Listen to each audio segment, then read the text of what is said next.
শুভ সন্ধ্যা বন্ধুরা। আজ হলো 24 জুলাই, 7 শ্রাবণ, বৃহস্পতিবার। আজকের সারাদিনের বিশেষ বিশেষ আন্তর্জাতিক খবরগুলো হলো: গাজা দখল করে ফেলছে ইসরায়েল। আজকে 24 জুলাই ইসরায়েলি পার্লামেন্টে এই সিদ্ধান্ত চূড়ান্ত পর্যায়ে পৌঁছে গেছে যে আজ থেকে ফিলিস্তিনের ওয়েস্ট ব্যাংক ইসরায়েলের একটি বিশেষ অংশ। যে জায়গাটি ফিলিস্তিনের অনেক গুরুত্বপূর্ণ একটি স্থান, যেখানে কিবলায় আউয়াল মসজিদে আকসা অর্থাৎ বয়তুল মুকাদ্দাস, যেখানে 10 লক্ষ মুসলমান বসবাস করে।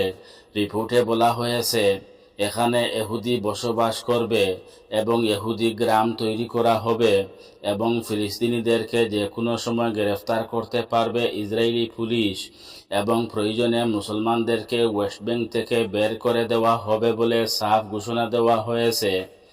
আমরা গাজাকে জাহান্নাম বানিয়ে দিব, বলল ইসরায়েল। ইসরায়েলের একজন কট্টরপন্থী নেতা বলেছে যে হামাসের সাথে আমাদের কোনো যুদ্ধবিরতি নেই। হ্যাঁ, যুদ্ধবিরতি হবে বিনা কোনো শর্তে। তারা আমাদের বন্দীদেরকে ছেড়ে দেওক। যদি আমরা তাদের শর্তগুলো মেনে নেই তাহলে আমাদের জন্য হবে অনেক বড় হার। আর যদি বন্দীদেরকে তারা না ছেড়ে তাহলে গাজাকে জাহান্নাম বানিয়ে দিব। অনেক আগে গাজাকে জাহান্নাম বানিয়ে গাজাবাসীকে ছারখার করে দিয়েছেন আমেরিকার প্রেসিডেন্ট ডোনাল্ড ট্রাম্প। এখন জাহান্নাম বানাবে নেতানিয়াহু। এই কট্টরপন্থী নেতা আরও বলেছে যে গাজার মানুষকে বুকা রেখে মেরে দেওয়া কোনো গুনাহ হবে না, কারণ তারা আমাদের উপর জুলুম করছে। ব্রাজিল লড়াইয়ে যোগ দিল। গাজায় ইসরায়েলের গণহত্যার বিরুদ্ধে আরেকটি দেশ রুখে দাঁড়ালো। আন্তর্জাতিক বিচার আদালতে ইসরায়েলি সরকারের বিরুদ্ধে দক্ষিণ আফ্রিকার গণহত্যার মামলার পক্ষে আইনি সমর্থন জানাতে ব্রাজিল প্রস্তুতি নিচ্ছে বলে জানা গেছে। রাশিয়ান বন্দী হঠাৎ করে ইউক্রেন ছেড়ে দিল কেন? ইউক্রেনীয় বন্দীদশা থেকে মুক্তিপ্রাপ্ত রুশ সেনাদের বহনকারী একটি রাশিয়ান প্রতিরক্ষা মন্ত্রণালয়ের 1176 এমডি বিমান বুরে মস্কো অঞ্চলের একটি বিমানবন্দরে অবতরণ করে। রাশিয়ার প্রতিরক্ষা মন্ত্রণালয় বিমানটির আগমনের ভিডিও ফুটেজ প্রকাশ করেছে। বুধবার সন্ধ্যায় রাশিয়ার প্রতিরক্ষা মন্ত্রণালয় এক বিবৃতিতে কিয়েভ নিয়ন্ত্রিত অঞ্চল থেকে একদল রাশিয়ান সৈন্যের উদ্ধারের ঘোষণা দেয়।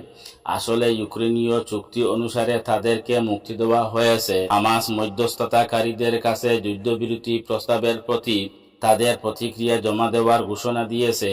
আজকে ভোরে হামাস ঘোষণা করেছে যে তারা গাজা উপত্যকায় যুদ্ধবিরতি প্রস্তাবের বিষয়ে তাদের এবং ফিলিস্তিনি দলগুলির প্রতিক্রিয়া মধ্যস্থতাকারীদের কাছে জমা দিয়েছে।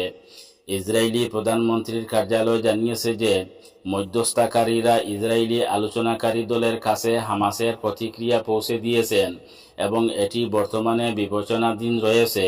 ফিলিস্তিনি সূত্র আল মায়াদিন সংস্থাকে জানিয়েছে যে স্থায়ী যুদ্ধবিরতিতে পৌঁছানোর জন্য জমা দেওয়া প্রস্তাবের বিষয়ে নিজেদের মধ্যে ব্যাপক আলোচনার পর দলগুলি তাদের আনুষ্ঠানিক প্রতিক্রিয়া জমা দিয়েছে।